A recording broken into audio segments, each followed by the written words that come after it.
Hello everyone, and welcome to Hessan's County. Today we're starting a short series discussing the most recent release of our presses, Banner Ships of the 10,000 Stars.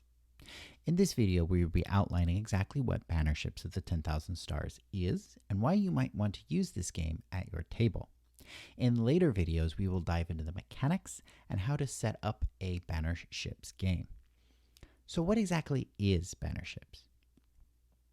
I describe Banner Ships as a strategy tabletop role-playing game. That is because the main means that the player has to influence the world is not an individual character, but is instead the ships and crews of their sci-fi unit referred to in this game as the Banner. In some ways, it harkens back to the original days of the proto-TTRPGs, where folks like Dave Arneson's group of players took their Napoleonic wargaming to the next level by introducing simulation and role-playing to create alternative histories that stretched beyond the battlefield.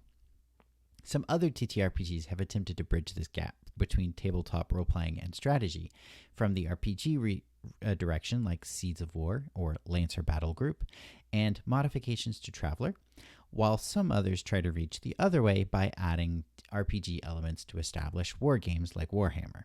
Unlike some of those that I just mentioned, Banner Ships does not focus on unit stats or tactics. Rather, the main focus of our players is resource management. We will dive more into the mechanics later, but what is important to note here is that the banner is quantified through its dice pool. This pool represents the maximum effort that the banners can apply to solve problems before needing to rest and resupply in order to recover their capabilities. In addition to the dice pool, a feat-like system of distinctions indicates where there are small numbers of strategic level differences between your banner versus someone else's. These, however, are mostly influenced by the banner's organizational culture and capabilities, rather than stats derived from like ship design or something else that is, again, statistical and gritty. Now let's address the question as to what kind of games might you be able to play with Banner Ships. The original design of the game was intended for you to play the anime Legends of the Galactic Heroes or Banner of the Stars and the Crest of the Stars, those types of series. However, the setting of the game at the strategic level with more abstract mechanics means that this game can be used to play a wide number of scales, from players managing massive galactic fleets to action involving single small ships working in concert. For those of you familiar with the Honor Harrington series of military sci-fi, you could be able to potentially play anything from Honor's command of the HMS Fearless on Basculus Station, all the way up to the action spanning multiple sectors that we witness later on in the series.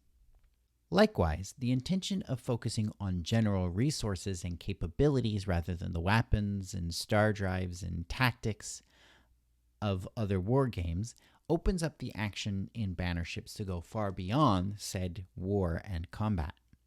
Instead, you could certainly use the mechanics of Banner Ships to simulate a universe similar to Star Trek, where the actions of a space fleet are more focused on exploration or humanitarian missions rather than necessarily outright violence. Your banners could also be involved in trading or piracy, like the banner fleets often found in things like Aliette de Baudard's The Red Scholar's Wake. Your banner could also be a nomadic group, like the Gatoi with their wheel ships in Kate Elliott's The Sun Chronicle series, or the Pilgrims from Endless Space, or even the Quarians from Mass Effect. As such, your banner is not necessarily an instrument of war, but instead is actually an entire portion of a society with all of the needs that entails. Finally, Banner Ships is a great game for the dice goblin in your life. With the large number of dice needed to run an XD6-based game, it is great for folks who prefer dice systems with lots of the little clicky-clacky but less of the map and the math, as well as being ideal for players who prefer tangible and manipulative trackers, as the dice themselves act as trackers on how much effort your banner has left in the gas tank, let's say, The two things that base banner ships is not really designed to do is tactical combat, like raw numbers on a map tactical combat, and mechanically driven character focused stories.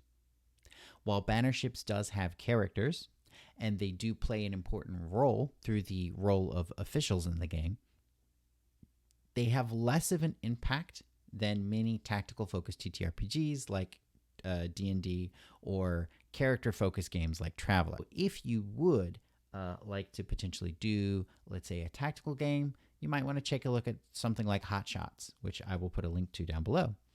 Obviously, if you want to do a more character focused game, there are hundreds of, some of which I have obviously already referenced in this video. That is a basic idea of what it is, what banner ships is, what banner ships isn't, and what you might be able to do with it.